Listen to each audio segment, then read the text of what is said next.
Il-21 ta' Marzu huwa l-Jum Dinji tad-Down Syndrome. Dan il-jum iservi biex il-persuni bid-Down Syndrome kif ukoll dawk li jgħixu u jaħdmu magħhom iwasslu l-vuċi tagħhom b'aktar saħħa. F'dan il-jum titqajjem aktar kuxjenza fuq il-fatt li d-Down Syndrome huma intitolati għal drittijiet u libertajiet ċivili, waqt li jsir appell lil persuni bid-Down Syndrome biex jipparteċipaw bisħieħ fl-iżvilupp u l-ħajja tas-soċjetà fejn jgħixu. F'Malta fl-1981 twaqfet l-Assoċjazzjoni tad-Down Syndrome, organizzazzjoni mhux governattiva li l-attiva sal-lum il-ġurnata.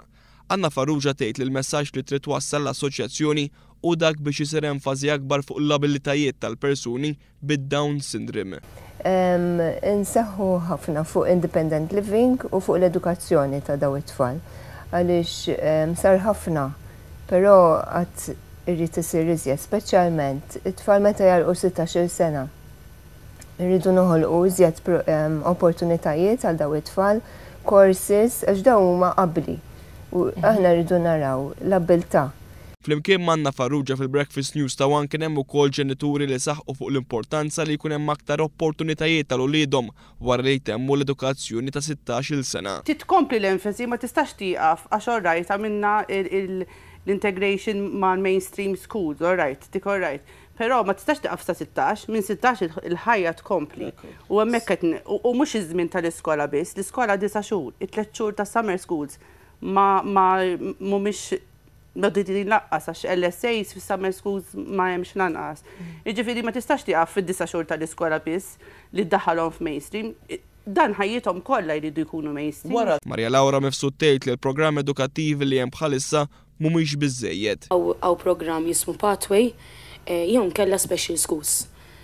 Pathway li jgħadġu l-Emcast, imma jekk minn is-sejra żball jaċċettaw xi 30 tifla jew ġuvni u tfajla dak iż-żmien, imma 30 minn kull differenti tal-ħajja ġifieri mhijiex ħafna.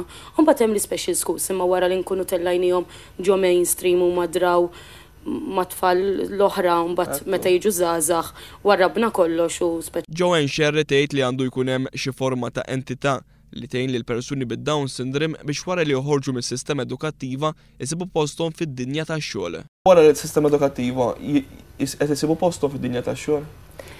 Jiena dik kont se ngħid li għandu jkun hemm bejn l-iskola u d-dinja tax-xogħol xi entità li tiddaħħalhom fid-dinja tax-xogħol gradwalment u forsi anke l-employers jiġu sussidjati biex tinkoraġġihom idaħħlu lil daw il-ġuventur u xabbiet u mbagħad fid-dinja tax-xogħol.